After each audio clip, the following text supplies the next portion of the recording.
What's needed right now is full unrestricted humanitarian access. No more Israeli restrictions on the entry of aid. No more siege. Crossings needs to be fully open. We don't need trickles of aid. We need a massive scale up that meets the needs of 2 million people. We need commercial goods to enter Gaza. We need the economy to be revived. We need to see restaurants, cafes, shops reopen. People in Gaza have endured unimaginable suffering for the last 2 months, relentless bombardment, forced displacement, as you said it, hunger. We need safe routes. We need fuel for the aid convoys, fuel for hospitals, fuel for water systems. And we need, like I said, commercial goods to flow freely again. Right now, for example, we were talking yesterday, Gaza needs soap. We need trucks and trucks of soap in Gaza because people are running out of soap, let alone running out of, basic essentials. So I hope that this means fully open crossings and no more restrictions on what we can get into Gaza.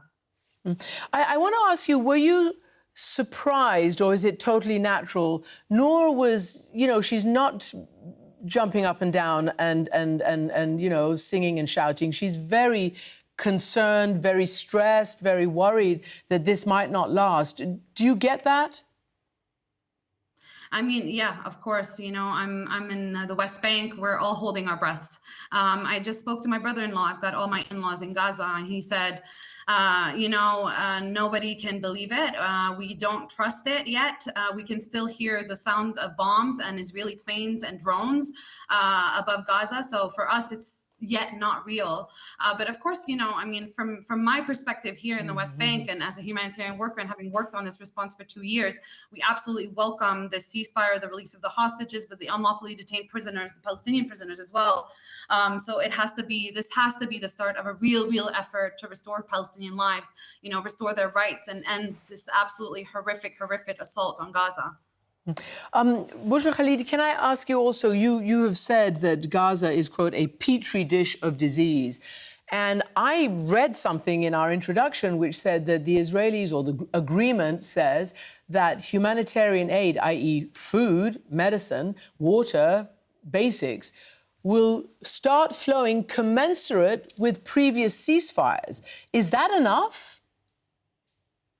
Well, right now, yes, Gaza is a petri dish of disease. When you have 2 million people that are displaced, that are crammed into these overcrowded shelters with no infrastructure, no clean water, no sanitation. We're hearing of, children defecating openly in Gaza. We're hearing of children looking for scraps of food in the bins in Gaza. That was never unheard of in Gaza before. There were no homeless people in Gaza before the 7th of October. So yeah, sure, we can talk about the number of hundreds of trucks, but we need to restore dignity. We need to restore, repair materials. People need to be able to return to their homes or what is left of their homes and at least stop repairing basic water infrastructure. So it's not just about, throwing box of flour and, we're happy with that. No, it needs a full holistic response that responds to a famine, right? Like we're responding to a famine. It's not a normal humanitarian response. So 600 trucks, thousands of trucks, whatever is needed to restore some sort of basic life in Gaza. I mean, please, I've lived this very personally for the last 2 years.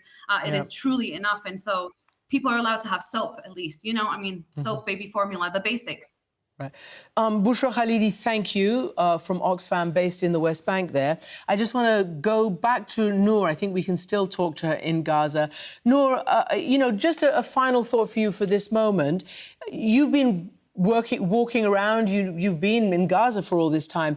Is there anything that can be rebuilt? How bad is it? Because we can't see on a big level, but it looks pretty obliterated to us. Yeah, unfortunately, what we keep saying is that this genocide or this ceasefire comes after 2 years of genocide and 2 years of indiscriminate mass killing and destruction to every aspect of life, whether it's infrastructure, health facilities, houses, homes. We've seen the destruction of literally every aspect of life. And for this to be restored, we need to think about the basics.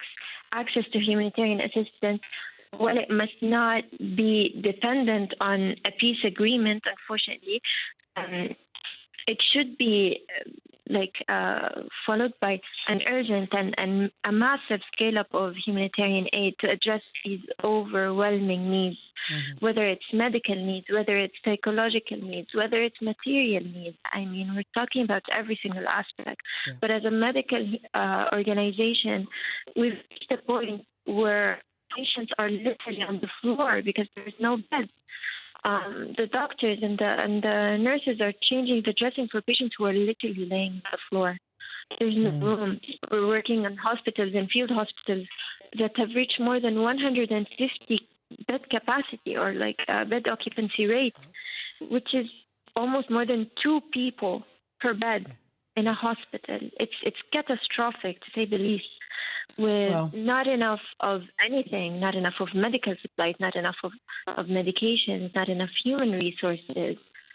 Well, we hope, Noor, thank you very much. Noor Al-Saka, thank you for telling us what's going on there.